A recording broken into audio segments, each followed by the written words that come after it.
السلام علیکم کہانی گو لسنرز، کیسے ہیں آپ سب؟ امید کرتی ہوں کہ حال ہی میں آپ لوگ بہت انجوائے کر رہے ہوں گے۔ تو آئیے چلتے ہیں باب دوم کی طرف، جس کا نام رکھا ہے غائل غزال۔ اس نے خواب میں دیکھا کہ سنہرے بالوں والی لڑکی دو دریاؤں کے سنگم پہ کھڑی ہے۔ بارش اسی طرف برس رہی ہے۔ سرخ پروں والا پرندہ سامنے کھڑے شخص کے سر پہ چکر کاٹ رہا ہے۔ وہ شخص جو بارش میں بھیگتا جا رہا ہے اور ٹائی نوچ کے پھینک چکا ہے، اور اب وہ ہاتھ میں کیچڑ سے لتھڑی چابی لیے اسے دیکھ رہا ہے۔ پھر وہ ہاتھ پیچھے کر لیتا ہے اور چابی اپنی جیب میں ڈال لیتا ہے۔ وہ گردن اٹھا کے دیکھتی ہے تو نیلی آنکھوں والا سرخ سنہرا پرندہ فاتح کے سر سے گزر کے بائیں طرف آ رہا ہے۔ وہ چونک کے بائیں جانب دیکھتی ہے تو وہاں ایک نوجوان کھڑا ہے۔ اس کا کوٹ اور شرٹ بھی بارش میں بھیگ گئی ہے۔ وہ تالیہ کو دیکھ رہا ہے اور تالیہ اوپر پرندے کو۔ پرندہ فضا میں چند لمحے نوجوان کے سر کے اوپر ٹھہرتا ہے، پھر تالیہ کی طرف آتا ہے۔ تالیہ کے سر کے اوپر وہ گردن پوری اٹھا کے آسمان کو دیکھتی ہے۔ ہما اس کے سر سے کئی فٹ اوپر اپنے پر پھیلائے گزر جاتا ہے، اس کے سر کے اوپر سے، عین اوپر سے۔ میرے ساتھ رہو، تمہیں میری ضرورت ہے اور مجھے تمہاری، وہ آواز پہ چونکتی ہے۔ سامنے کھڑا بارش میں بھیگا فاتح اسے پکار رہا ہے۔ وہ بدک کے پیچھے ہٹتی ہے، مڑتی ہے اور دوڑنے لگتی ہے، مگر ایک پھندا سا اس کے ٹخنے میں جا پڑتا ہے، رسی کا پھندا۔ تالیہ رپٹ کے گرتی ہے، اس کے لباس اور چہرے پہ کیچڑ لگ جاتا ہے۔ ہتھیلیوں کے بل اٹھتے ہوئے وہ مڑتی ہے تو ایک دوسرا پھندا اس کی گردن پہ آ پڑتا ہے۔ وہ بدقت کھڑی ہوتی ہے۔ اپنی جگہ کھڑے فاتح کی گردن میں بھی ایسا ہی پھندا ہے۔ وہ ہراساں نظروں سے بائیں جانب دیکھتی ہے تو نوجوان گھٹنوں کے بل گرا پڑا ہے اور اس کی گردن بھی رسی سے کسی ہوئی ہے۔ تالیہ داتن نے اس کا کندھا ہلایا تو اس نے چونک کے آنکھیں کھولیں۔ وہ روشنیوں میں نہائے لاؤنج کے صوفے پہ پیر اوپر کر کے بیٹھی تھی۔ خواب فضا میں تحلیل ہو چکا تھا اور وہ حال میں واپس آ چکی تھی۔ تالیہ نے گہری سانس لے کر چہرے سے سیاہ بال ہٹائے اور جوڑے میں لپیٹے۔ میں چائے بنانے کیا گئی، تم تو غافل سو ہی گئی۔ داتن گرما گرم چائے کا کپ لیے سامنے آ بیٹھی اور قدر تفکر سے اسے دیکھا۔ حالم اتنی آسانی سے غافل نہیں ہوتا، بدصورت مرغی۔ وہ آواز کو بھاری بنا کے غرائی تو داتن کی ساری فکر مندی ہوا ہوئی۔ اس کی جگہ ترہم اور افسوس نے لے لی۔ ایک تحقیق کے مطابق کسی سیلیبریٹی کو حقیقت میں دیکھ لینے کے 24 گھنٹے بعد تک دماغ معاف رہتا ہے اور انسان بغیر دماغ کے گھومتا پھرتا ہے۔ اس لیے خیر ہے بچے، میں تمہارا درد سمجھ سکتی ہوں۔ اس نے بھاری ہاتھ سے تالیہ کے کندھے کو تھپکا تو تالیہ کے ماتھے پر بل پڑے۔ زیادہ اول فول نہ بولو، میں فین مومنٹ سے نکل آئی ہوں اور میں کوئی سو نہیں رہی تھی، میں اس کا خواب دیکھ رہی تھی۔ اف، وہ مجھے بار بار خوابوں میں کیوں نظر آنے لگا ہے؟ چہرے پہ سادہ تاثرات سجاتے ہوئے اس نے کشن اٹھا کے گود میں رکھا اور ہتھیلیوں پہ تھوڑی گرا کے دور چھت کو دیکھنے لگی۔ ہماری ملاقات تو کوالالمپور میں ہو گئی نا، گدلے پانیوں کے سنگم پہ۔ پھر وہی خواب، وہی ویژن دوبارہ کیوں نظر آ رہا ہے مجھے داتن؟ اب کی دفعہ کیا دیکھا؟ وہ اطمینان سے گھونٹ گھونٹ چائے پیتے ہوئے پوچھنے لگی۔ آج تو وہ ہما میرے سر پہ بھی تھا، پھر کسی نے میری گردن میں پھندا ڈال دیا۔ مجھے لگتا ہے میں پہلے وزیر اعظم بنوں گی، پھر پھانسی چڑھوں گی۔ اوہوں، داتی نے غصیلی شکل بنا کے اسے دیکھا۔ کیا فضول بولے جاتی ہو؟ عقل سے کام لو۔ عقل، دماغ، دل سب چھوڑ گئے میرا داتن پدوکا۔ اس نے پھر سے چھت کو دیکھتے ہوئے آہ بھر کے کہا۔ میں نے فاتح رامزل کو اصل میں دیکھ لیا، میں نے اسے جوس پیش کیا۔ اس نے گلاس اٹھاتے ہوئے میری طرف دیکھا۔ وہ مسکرایا اور نرمی سے بولا، شکریہ تالیہ، تم بہت اچھی ہو۔ داتن کی آنکھیں حیرت سے پھٹ گئی۔ اس نے واقعی تمہیں یہ کہا؟ ہاں، وہ تو پہلی ملاقات میں مجھ سے متاثر لگتا تھا، وہ ڈٹائی سے کندھے اکڑا کے بولی۔ داتن نے ستائش سے ابرو اچکائے۔ خیر اب بتاؤ، اس کے گھر چوری کیسے کرنی ہے؟ کیا پلان ہے؟ حالم کے پاس ہمیشہ پلانز ہوتے ہیں۔ پلان نہیں، پلانز، وہ زور دے کر بولی۔ پلان اے، بی اور سی۔ اگر اے فیل ہو جائے تو سی پہ آ جائیں گے، وہ کام نہ کرے تو ڈی سوچ لوں گی، اور بیچارہ بی کیوں نہیں؟ تالیہ کے پلانز ہیں، تالیہ کی مرضی، وہ کندھے اچکا کے بے نیازی سے بولی اور پھر سے سر صوفے کی پچھ سے ٹکا کے خلا میں دیکھنے لگی۔ وہ 50 کا ہونے والا ہے مگر کتنا ینگ لگتا ہے۔ جب وہ مسکراتا ہے تو اس کا ڈمپل پڑتا ہے، تم نے کبھی نوٹ کیا؟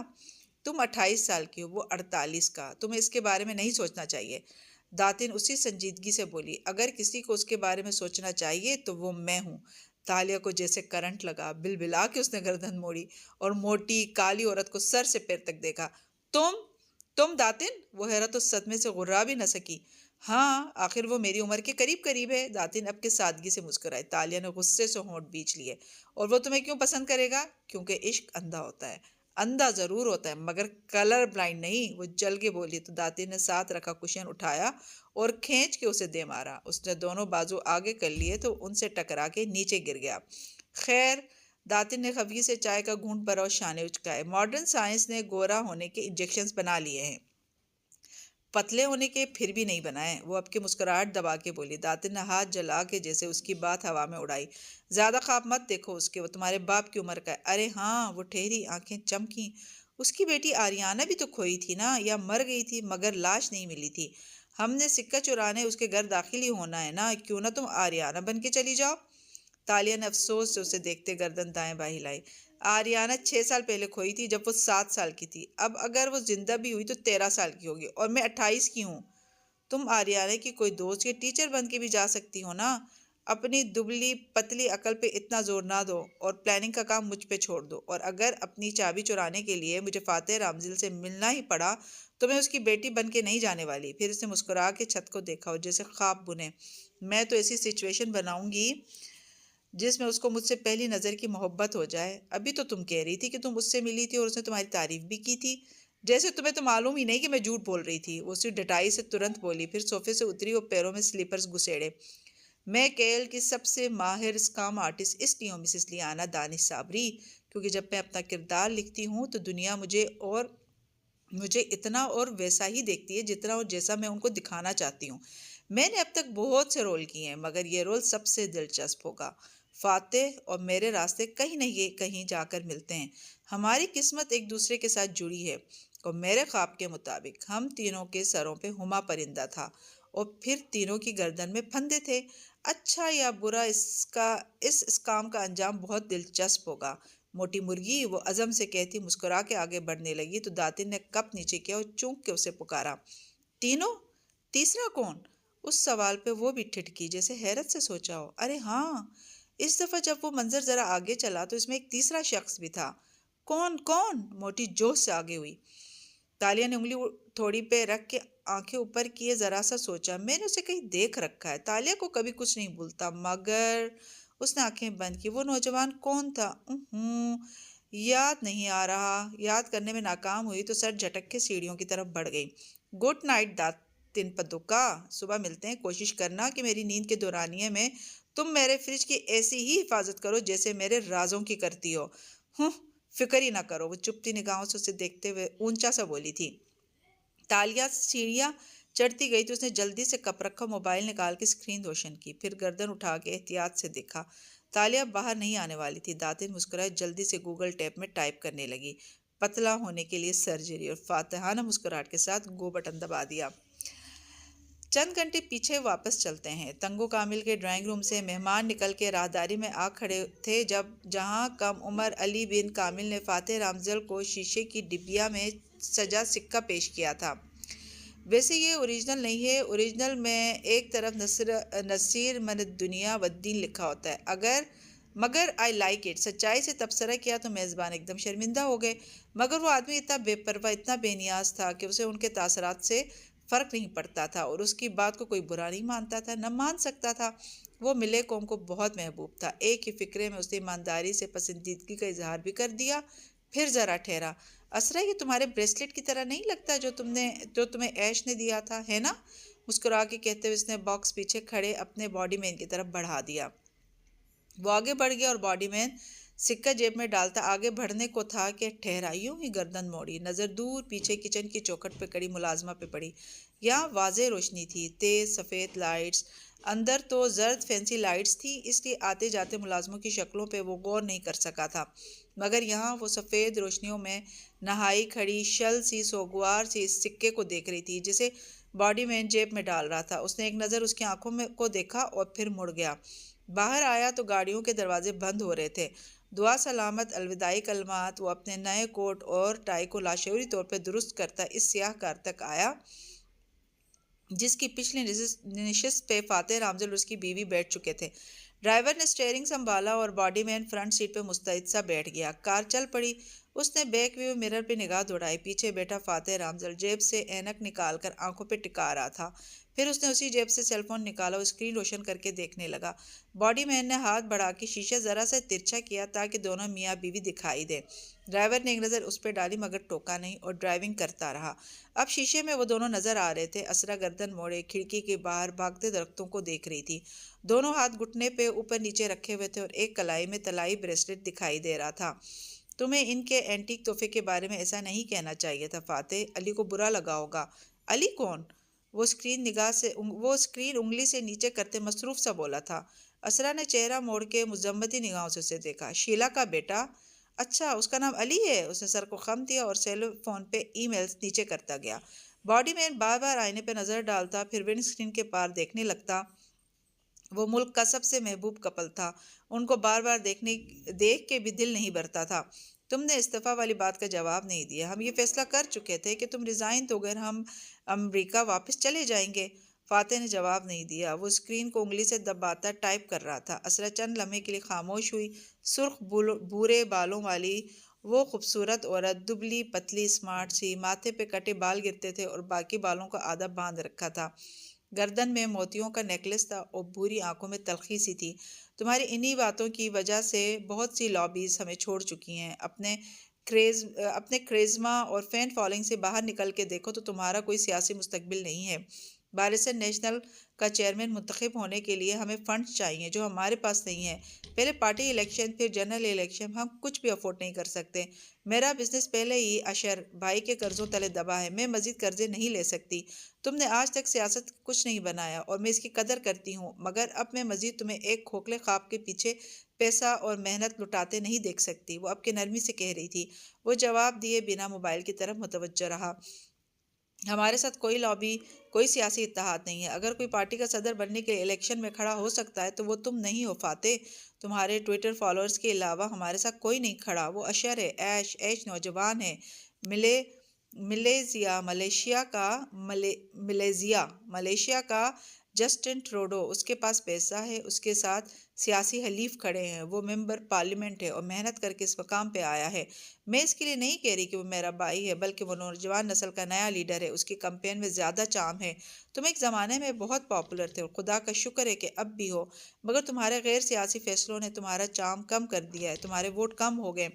بہتر ہے کہ ہم عزت سے اس مونوپولی سے نکل آئیں اور اپنا بڑھاپا امریکہ میں آرام سے گزاریں۔ تمہیں میں نے کہا تھا کہ اگلے ماہ جب ایش باقاعدہ پارٹی چیئرمین کے انتخاب کا اعلان کرے گا تو تم اس کو انڈورس کرو گے اور اس کے حق میں دستبردار ہو جاؤ گے۔ تمہارا ووٹ بینک ایش کے حق میں چلا جائے گا اور یوں ایک بہترین ہیپی اینڈنگ ہوگی۔ ایش ملیشیا کا اگلا وزیر اعظم ہے۔ تم اس نوشتہ دیوار کو جتنی جلدی ہو سکے پڑھ لو فاتح، اور اس طرح خاموش نہ رہو جیسے میں یہ اپنی گیلری کے لیے کر رہی ہوں۔ میں یہ ہم دونوں اور ہمارے بچوں کے لیے کر رہی ہوں۔ فاتح نے سیل فون اسکرین بجائی اور اینک اتار کے فولڈ کی، پھر دونوں چیزوں کو کوٹ کے اندرونی جیب میں ڈالا، چہرے پہ مسکراہٹ سجائے کھڑکی سے باہر آنکھیں جمائے کہنے لگا، ملیشیا کے دوسرے بچوں کی طرح مجھے بھی بچپن میں سب سے زیادہ ملے ادب کی جو کہانیاں پسند تھیں وہ ننھے غزال کی تھیں۔ ننھا چالاک ہرن، ماؤس ڈیئر، یہ ایک دم کٹا چوہے کی شکل والا ہرن ہوتا ہے جو قریباً کتے جتنا ہوتا ہے۔ وہ چھوٹا سا تھا مگر جانوروں میں اس جیسا آرٹسٹ دوسرا کوئی نہ ہوگا۔ بہت عیار تھا وہ ننھا کنچیل ہرن۔ کنچیل سٹوریز کی ابتدائی داستانوں میں وہ ایک دھوکے باز، چور اور چرب زبان ہرن تھا۔ بعد میں وہ اچھا ہوتا گیا تھا، مگر شروع کی داستانوں میں مجھے وہ کہانی بہت پسند ہے۔ جب اس کو 2 دریا پار کرنا تھا اور سامنے ایک مگرمچھ بیٹھا تھا تو ننھے ہرن نے مگرمچھ سے کہا کہ بادشاہ نے مگرمچھوں کی دعوت کی اور اس کو یہ ذمہ داری سونپی ہے کہ وہ مگرمچھوں کی تعداد گن کے بتائے تاکہ اسی حساب سے کھانا پکوایا جائے، اس لیے جب مگرمچھ لائن میں کھڑے ہو جائیں۔ وہ کھڑکی سے باہر روشن عمارتوں کو بھاگتے دیکھ کر محظوظ سا بتا رہا تھا۔ سب سانس روکے اس کو سن رہے تھے۔ ایڈم کے کان پوری طرح کھڑے تھے۔ پھر کیا تھا؟ مگرمچھوں نے پل کی صورت قطار بنا لی۔ وہ 1 2 3 کر کے گنتا ہوا ایک مگرمچھ سے دوسرے پہ چھلانگ لگاتا اور یوں دریا پار کر گیا۔ مگرمچھ آج بھی بادشاہ کی دعوت کا انتظار کر رہے ہیں۔ سارے دم کٹے ہرنوں کا مسئلہ یہ ہوتا ہے کہ ان کو لوگوں کو مینیپولیٹ کرنے کی اتنی عادت پڑ جاتی ہے کہ یہ مینیپولیشن ان کی زندگی کا حصہ بن جاتی ہے۔ وہ ہاتھ پیر کٹ جانے سے مفلوج نہیں ہوتے، دوسروں کی زندگیوں کا اسٹیئرنگ وہیل چھن جانے پہ مفلوج ہو جاتے ہیں۔ ایسے غزالوں کو اس وقت سے ڈرنا چاہیے جب دعوت کا انتظار کرتے مگرمچھ دریا سے نکل آئے اور اس کو تلاش کر لیں، کیونکہ مگرمچھ خشکی پہ بھی اتنا ہی خطرناک ہوتا ہے جتنا دریا میں۔ کہ اس نے جیب سے موبائل دوبارہ نکالا اور اسکرین روشن کر کے اینک ناک پہ جمائی۔ اسرا گہری سانس لے کر چہرہ موڑ گئی اور باڈی مین نے نگاہیں جھکا لی۔ کیا فاتح صاحب نے اپنے سالے کو سنک چیل دا ماؤس ڈیئر بولا ہے؟ عیار اور چال باز، وہ بھی اپنے ملازموں کے سامنے! یا اللہ، یہ امیر لوگ ملازموں کی موجودگی میں ایسے کیسے بات کر لیتے ہیں؟ ہمارے محلے میں یوں نہیں ہوتا، وہ دل ہی دل میں سوچ رہا تھا۔ کار سگنل پہ رکی تو ایڈم نے دیکھا کہ ایک طرف سے چند بچے بینرز اٹھائے چلے آ رہے ہیں۔ شاید کوئی واک وغیرہ تھی جس کا اختتام ہو چکا تھا۔ وہ معمول کے انداز میں قریب سے گزر رہے تھے، مگر جیسے ہی ایک نے شیشے کے پار بیٹھے شخص کے جھکے چہرے کو دیکھا جس کو موبائل کی روشنی نے منور کر رکھا تھا، اس کی آنکھیں حیرت سے چمکی۔ وہ فوراً پلٹا اور اپنے گروہ کو خوشی اور جوش سے چیخ کے پکارا، فاتح رمزل کی کار، جلدی آؤ! سگنل ابھی سرخ تھا، بچے اکٹھے ہونے لگے، ہنسی مسکراہٹوں کے ساتھ ایک دوسرے کو ٹہوکے دیتے ہوئے۔ ایک نے ڈرائیور کی کھڑکی قریب آ کر اپنا موبائل دکھا کے کچھ کہا تو باڈی مین نے گردن موڑی۔ سر، بچے شاید تصویر بنوانا یا ہاتھ ہلملانا چاہتے ہیں۔ Don't be over efficient Adam, یہ بچے ہیں، ووٹرز نہیں، اسرا تلخی سے بولی۔ باڈی مین نے خفت سے سر کو ہلایا اور بچوں کو دور ہٹنے کا اشارہ کیا۔ ننھے چہروں کی جوت بجھ گئی اور وہ پیچھے ہٹے۔ سگنل ہرا ہو گیا اور کار آگے چل پڑی۔ اسی پل فاتح نے موبائل سے نظریں اٹھائے، فرنٹ سیٹ پہ بیٹھے باڈی مین کو دیکھا۔ اور تم کون ہو؟ وہ بچوں کو نظر انداز کر گیا تھا۔ اس نے جلدی سے گردن موڑی اور تابعداری سے کہنے لگا، سر میں ایڈم بن محمد ہوں، آپ کا باڈی مین، اور عبداللہ 11 دن کی چھٹی پہ گیا ہے تو اس نے اپنے محلے کے لڑکے کو کام کے لیے بھیج دیا۔ مجھے اس کی شکل پہ ترس آ گیا، اس لیے اسے رکھا۔ ایڈم نام ہے اس کا، اسرا بیزاری سے بتانے لگی۔ آتے وقت یہ دوسری کار میں تھا، میں نے کہا اب آیا ہی ہے تو کام تو پورا کرے۔ ملیشیا میں آدم نام کو ایڈم رکھا اور بلایا جاتا ہے، اور یہ مسلمانوں میں عام ہے۔ سگنل کھل گیا اور ڈرائیور نے کار آگے بڑھا دی۔ فاتح نے پھر سے موبائل دیکھتے ہوئے بھاری روبدار آواز میں پوچھا، کیا کرتے ہو ایڈم؟ ایڈم کا چہرہ اتنی توجہ پہ تمتمانے لگا۔ سر، میں فوج میں تھا، مگر صحت کے واجبی سے مسئلے پہ وہاں سے فارغ ہو گیا۔ پھر 2-3 جگہ اپلائی کیا مگر نوکری نہیں ملی۔ والد صاحب ایک دکان پہ سیلز مین ہیں، ان کے ساتھ بھی کام کیا۔ ایک سیکیورٹی فرم سے پرائیویٹ باڈی گارڈ کی تربیت بھی لی۔ اب عبداللہ کی جگہ 11 دن کے لیے آیا ہوں۔ اور تم کیا باڈی گارڈز والا لباس پہن کر آ گئے ہو؟ اسرا نے پیچھے سے برہمی سے ٹوکا۔ تم فاتح صاحب کے باڈی گارڈ نہیں، باڈی مین ہو، اور ان دونوں میں بہت فرق ہوتا ہے۔ آئندہ نہ دیکھوں میں یہ سوٹ اور ٹائی اور یہ پستول، اس کا لائسنس ہے؟ ڈیش بورڈ کی طرف اشارہ کیا۔ جی میم، مجھے لگا مجھے باڈی گارڈ بننا ہے۔ وہ شرمندہ ہو گیا۔ خیر ٹھیک ہے، گن ساتھ لے کر گھوم سکتے ہو، مگر حلیہ درست کر کے آنا کل، وہ نخوت سے کہتی بات ختم کر کے کھڑکی سے باہر دیکھنے لگی۔ وان فاتح نے موبائل واپس جیب میں ڈالا اور اینک اتارتے ہوئے اسے مخاطب کیا، ووٹ کس کو ڈالا تھا تم نے ایڈم؟ ایڈم نے گردن موڑ کے اس کو دیکھا اور لمحے بھر کو چپ رہ گیا۔ بچے نکوش اور صاف رنگت کا وہ ایک عام سے ملے نوجوان تھا، اور سوٹ ٹائی اس پہ بہت نئے اور اوپرے لگ رہے تھے، جیسے مانگ کے پہنے ہوں۔ کسی کو نہیں سر، مجھے سیاست سے دلچسپی نہیں ہے۔ فاتح نے بے اختیار دونوں ابرو اٹھائے اور تعجب سے اسے دیکھا۔ تمہیں معلوم ہے ایڈم، کسی ملک کے لیے سب سے خطرناک آدمی کون ہوتا ہے؟ کرپٹ حکمران، اس نے گڑبڑا کے کہا۔ ہاں، مگر اس سے بھی زیادہ سیاسی جاہل خطرناک ہوتا ہے، وہ اس پہ نظریں جمائے بھاری آواز میں افسوس سے کہہ رہا تھا۔ وہ سیاسی جاہل جو سینہ تان کے کہتا ہے کہ اسے سیاست سے دلچسپی نہیں، بلکہ اسے تو سیاست سے نفرت ہے۔ ایسا آدمی نہ کچھ دیکھتا ہے، نہ سنتا ہے، نہ کرتا ہے۔ اس کو یہ معلوم نہیں ہوتا کہ سیاست پالیسیز بنانے کا نام ہے، اور آٹے، دال، چاول، دواؤں اور موبائل کریڈٹ کی قیمت سے لے کر ہر چیز کا تعین سیاست دان کرتے ہیں۔ اور اگر سیاسی جاہل اپنی رائے نہیں رکھے گا، سیاست میں ووٹ اور سپورٹ کے ذریعے حصہ نہیں ڈالے گا، تو وہ کرپٹ حکمرانوں کو مضبوط کرے گا اور سڑکوں پہ بے حال پھرتے لوگوں، چور، ڈاکوؤں، غریبوں سب کا ذمہ دار وہ ہوگا۔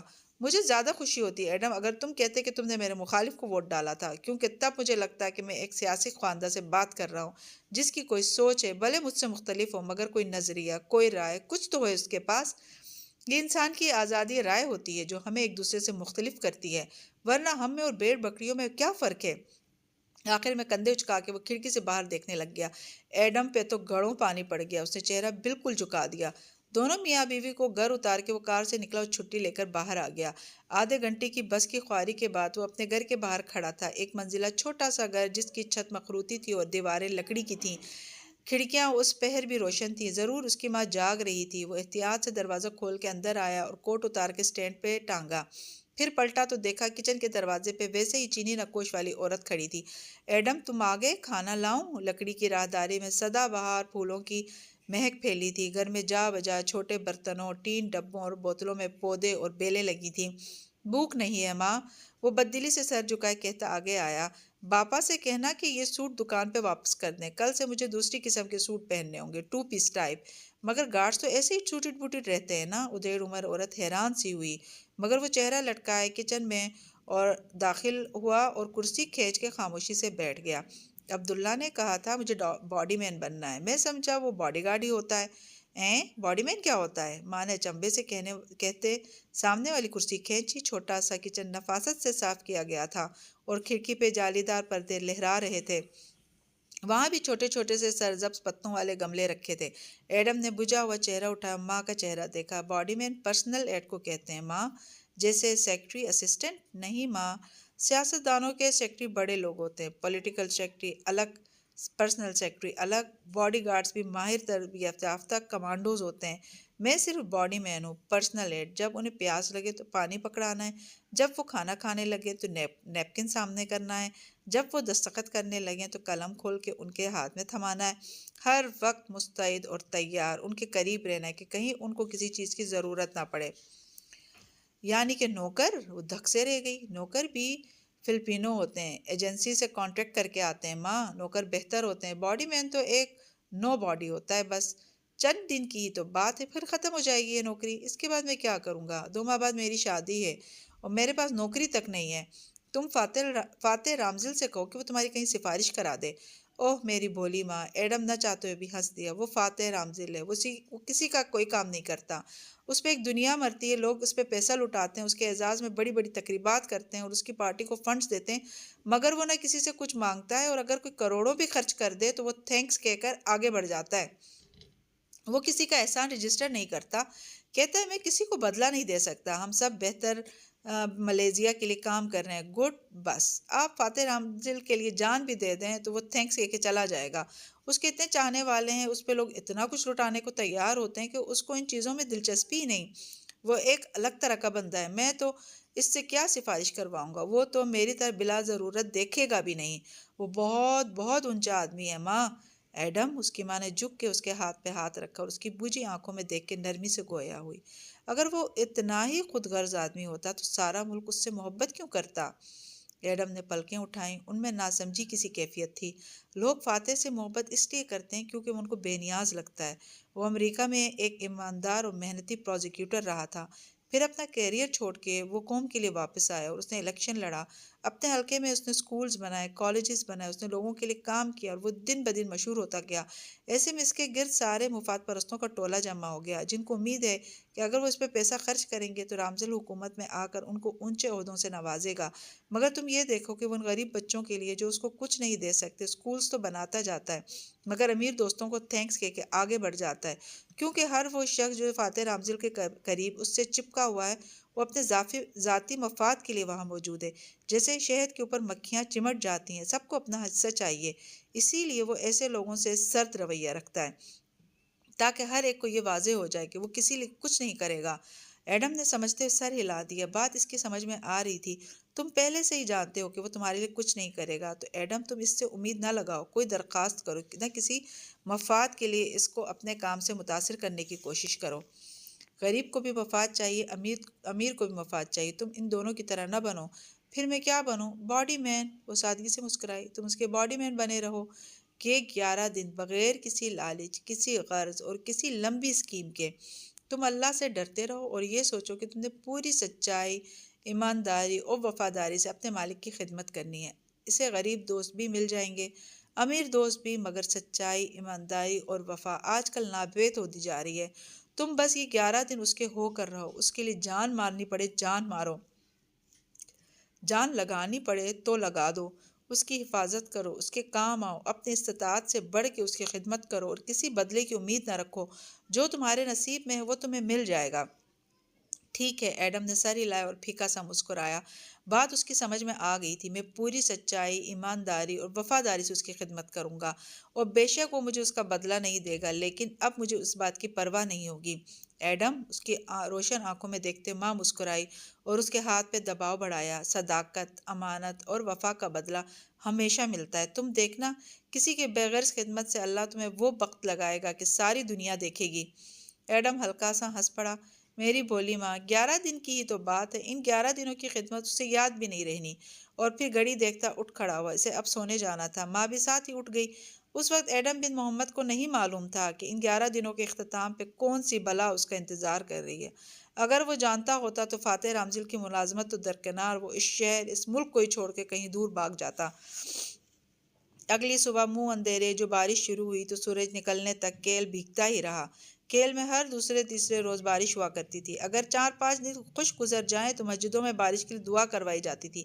ملیشیا ایک مسلمان ملک تھا۔ یہاں 60% ملے قوم بستی تھی، جن کی رنگت گندمی اور نقوش پھینے سے تھے۔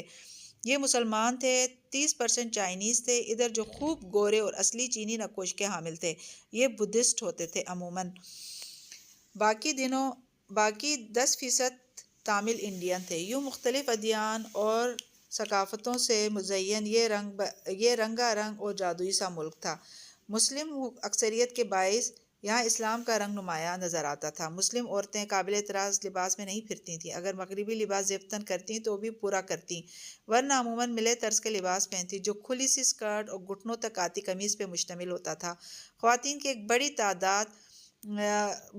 بڑی تعداد بتنگ حجاب اوڑھتی تھی، اور وہاں مڈل کلاس میں سر ڈھکنا پسند کیا جاتا تھا۔ یہ خاموش طبع اپنے کام سے کام رکھنے والا ملک ہے۔ یہاں آج سے 600 سال پہلے اسلام آیا تھا۔ تلوار یا جنگوں کے زور پہ نہیں، مسلم تاجر آئے اور یہاں بس گئے، اسلام کا پیغام لائے، اور ان کو چلتا پھرتا قرآن بنے دیکھ کے مالے قوم اپنے آپ اسلام لے آئے۔ راجہ مسلمان ہو گیا اور یوں ملاکا سلطنت کے بادشاہ کو سلطان کہا جانے لگا۔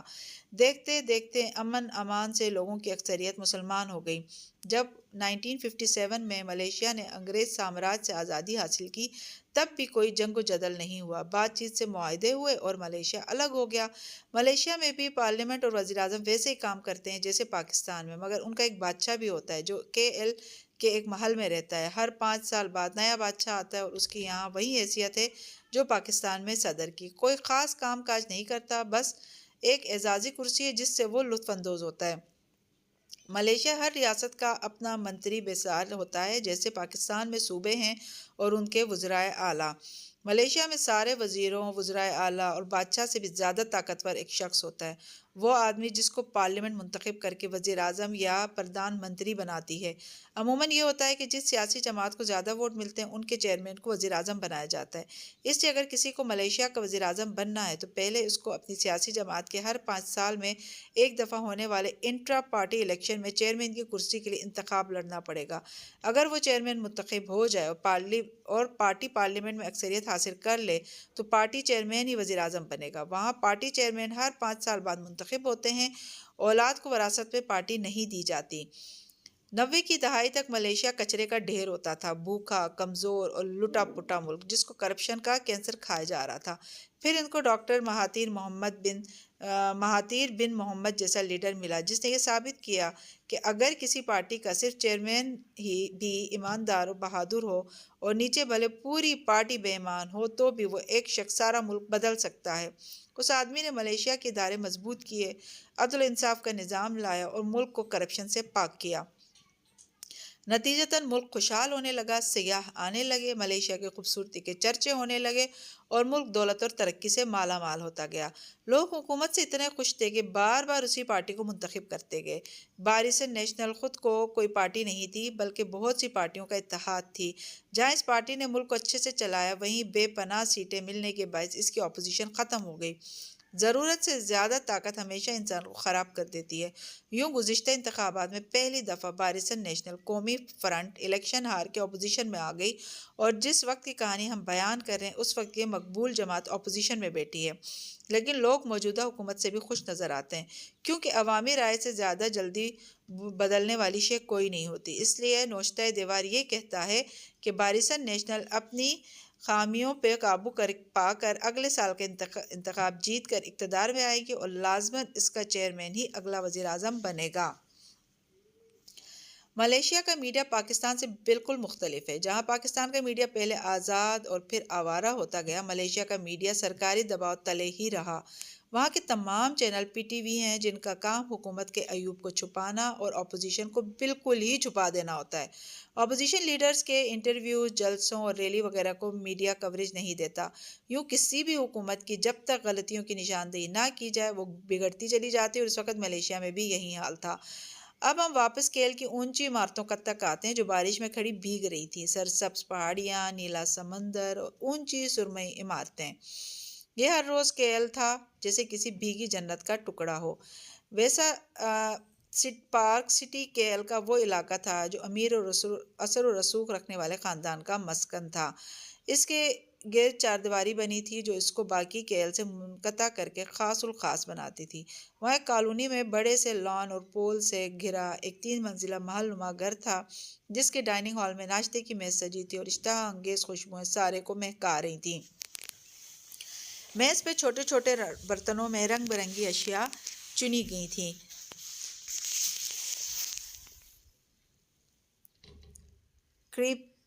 کریپنس، ناسی لیما، واگنگ ریندنگ، تربوز کا جوس اور تہ تاریک چائے، مگر سربراہی کرسی پہ بیٹھے فاتح رامزی نے ان پر تکلف اشیاء کو ہاتھ لگانے کے بجائے صرف سوپ کے پیالے پہ اکتفا کیا تھا، جسے پیتے وہ ناک پہ اینک جمائے اخبار کھولے مطالعے میں منہمک تھا۔ سوپ میں ابلی مرغی کا ٹکڑا منہ میں آ جاتا تو وہ نظریں الفاظ پہ رکھے بند ہونٹوں سے خاموشی سے چباتا اور اگلا چمچ بھر لیتا۔ دائیں کرسی پہ اسرا بیٹھی تھی۔ بھورے سرخ بال ماتھے پہ کٹے ہوئے گر رہے تھے اور باقی پیچھے جوڑے میں بندے تھے۔ کاجل لگی بڑی بڑی آنکھیں اٹھا کے وہ گاہے بگاہے فاتح کا چہرہ دیکھتی، پھر کرپف کترنے لگتی۔ پیچھے ایڈم مستعد سا کھڑا تھا، ڈریس شرٹ اور پینٹ پہنے۔ وہ کل کی نسبت زیادہ پر اعتماد اور آرام دہ لگ رہا تھا۔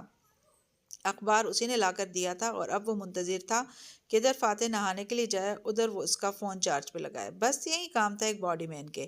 السلام علیکم، ایک خوشگوار مسکراتی ہوئی آواز آئی تو دونوں میاں بیوی نے نظریں اٹھائیں۔ داخلی دروازے سے ایک سمارٹ سا آدمی چلا آ رہا تھا، 35-40 کے درمیان ہوگا۔ کافی خوش شکل تھا اور اسرا میں ملتا تھا۔ آنکھیں تو ہو بہو اسرا والی تھیں، گرے سوٹ، ٹائی، کف لنکس پہنے اور گیلے بال سامنے سے سپائکس کی صورت کھڑے کیے وہ خوشگوار اور تر و تازہ سا لگ رہا تھا۔ کاکا، آپی، آبنگ بھائی، اس نے مسکرا کے کہتے باری باری دونوں کو سلام کیا اور فاتح کی دوسری طرف کرسی کھینچ کے بیٹھا۔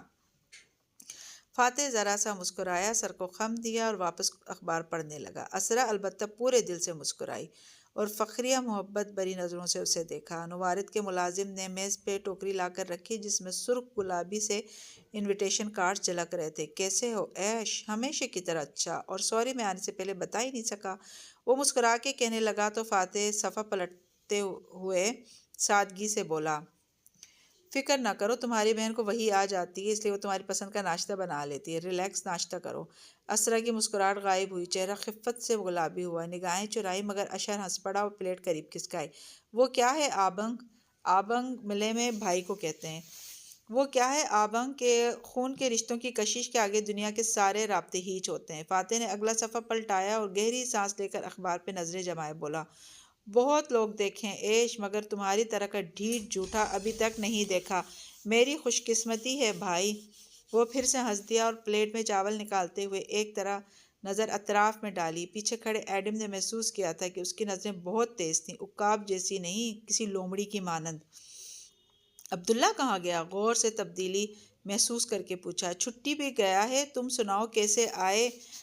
اسرا اشیائے طعام اس کے سامنے رکھتے ہوئے موضوع بدلنے لگی۔ میں یہ آپ کے لیے نیلامی کے کارڈز لایا تھا، آپ کے آرٹ پیسز کی نیلامی کی تقریب کے سارے انتظامات مکمل ہو گئے، آپ کارڈز دیکھ لیں، ابھی میں نے کسی کو بھیجے نہیں ہیں، لیٹ نائٹ آئے تو میں صبح سب سے پہلے ادھر ہی چلا آیا، اور ایک تو صبح اس دی مالے ٹائمز ملے میل کے رپورٹر نے فون پہ فون کرنے شروع کر دیے، پتہ نہیں ان کو کون بتاتا ہے کہ فاتح بھائی چیئرمین کے الیکشن نہیں لڑے، میری رائے پوچھ رہا تھا، ابھی تو میں نے پالیسی سٹیٹمنٹ دی ہے، لیکن سچ پوچھیں تو میں آپ لوگوں کے اس فیصلے سے خوش نہیں ہوں۔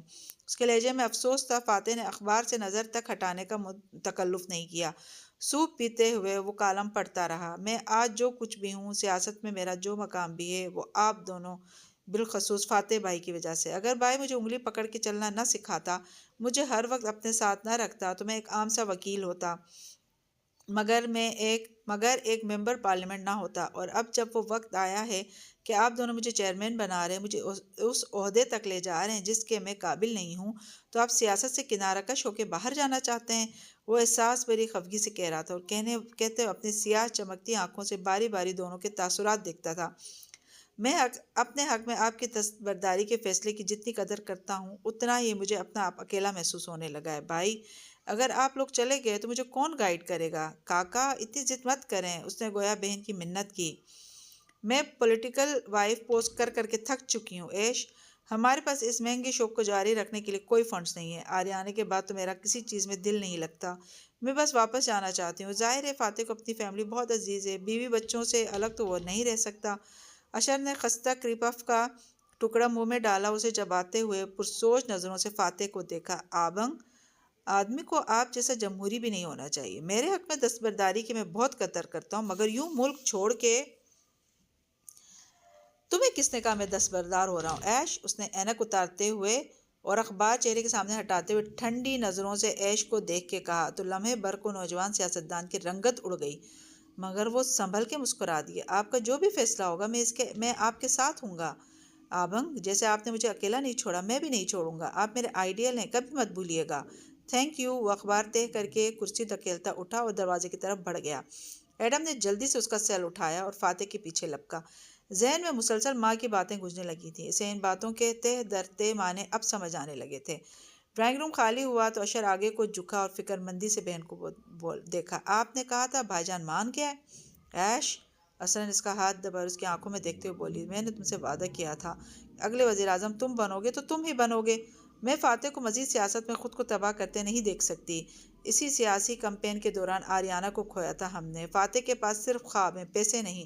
میں اسے مزید اپنا اور میرا پیسہ اس سیاست میں نہیں جھونکنے دوں گی۔ مگر میں برا فیل کر رہا ہوں، بھائی مجھ سے خفا ہے۔ وہ تم سے خفا نہیں ہے۔ اسرا نے ٹوکری سے ایک کارڈ نکالتے ہوئے ہاتھ جھلا کے اس کے واہمے کو دور کیا۔ وہ خود سے خفا ہے، وہ ناکام ہو چکا اور اس ناکامی کا اعتراف نہیں کرنا چاہتا۔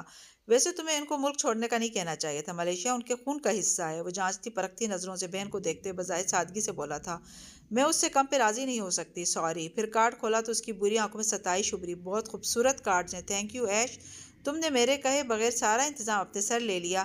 کیسی باتیں کرتی ہو کاکا، تمہیں باہر سیٹل ہونے کے لیے یہ رقم چاہیے تھی۔ اتنے سالوں سے اتنی بڑی آرٹ گیلری کی مالک رہی ہو، اب اس سارے آرٹ کو فروخت کرنے لگی ہو تو اونے پونے داموں تو نہیں بیچنے دوں گا نا اس سب کو، ایک دنیا شریک ہوگی اس میں۔ زبردست، نیلامی کی رقم کا ایک چوتھائی چیریٹی میں جائے گا اور اسی چیز کو بنیاد بنا کر ہم اس کی تشہیر کریں گے، وہ جوش سے بتا رہی تھی۔ پھر جیسے یاد آیا، جمعرات کی سحپہر وہ کویتی امیر میری گیلری آئیں گے؟ کون سے کویتی؟ تم اور فاتح ایک جیسے ہو، بار بار بھول جاتے ہو۔ میں نے بتایا تھا نا کہ ایک کویتی امیر ہمیں نیلامی کے لیے ایک نادر پینٹنگ کا عطیہ دے رہے ہیں، اسپائلم کی پینٹنگ گھائل غزال زخمی ہرن۔ وہ ایک مشہور آرٹ کلیکٹر ہیں اور جس وقت وہ گیلری آئی تمہیں وہاں ہونا چاہیے، لازمی۔ سیاستدانوں کی بیویوں کو لگے عطیے صرف سیاستدان سے تعلقات بنانے کے لیے دیتے ہیں، ان کا کوئی کام وغیرہ ہو تو تم کر دینا۔ فاتح سے تو مجھے امید نہیں ہے، وہ بے رخی سے کہہ کے کارڈ کو دیکھ رہی تھی۔ شور، مگر پینٹنگ کو کسی ایکسپرٹ سے چیک ضرور کروانا، نقلی نہ نکلے۔ ظاہر ہے کرواؤں گی، ایسے ہی تو نیلامی پہ نہیں رکھ دوں گی نا، میری کریڈیبلٹی کا سوال ہے۔ وہ اب کارڈز واپس ڈال رہی تھی۔ اشر نے ایک نظر کھڑکیوں کو دیکھا جن پہ ٹپ ٹپ قطرے برس رہے تھے اور پھر اٹھ کھڑا ہوا۔ چلتا ہوں کاکا، آج بہت کام ہے۔ اسرا نے چہرہ اٹھا کے محبت بھری نظروں سے اشر کو دیکھا۔ تم شادی کر لو اشر۔ شادی؟ اس نے بھویں کھٹی کی جیسے اچانک اس ذکر پہ حیرت ہوئی ہو۔ ہاں ایش، کسی اعلیٰ خاندان کی خوبصورت لڑکی سے شادی کر لو۔ ملیشیا کے لوگوں کو کیا اچھا لگتا ہے، ان کے لیڈر کی ایک مثالی خوبصورت بیوی اور 2 بچے ہوں، پرفیکٹ فیملی۔ تمہاری فیملی بھی تو تمہاری ریٹنگز بھی اوپر جائیں گی اور شہرت بھی بڑھے گی۔ وہ تھوڑی کھجاتے ہوئے سوچنے لگا، مگر کاکا اتنی پرفیکٹ لڑکی کہاں ملے گی؟ جیسے تمہارا حلقہ احباب اور عادتوں کو تمہیں جانتی ہی نہیں، جاؤ ڈھونڈو کوئی۔ اسرا نے ہاتھ جلا کے اسے ہلکا سا جھاڑ دیا اور کارڈز کی طرف متوجہ ہو گئی۔ ایش ہنس دیا، پھر اپنی کالی آنکھوں سے اطراف کا عمیق جائزہ لیا اور دروازے کی طرف بڑھ گیا۔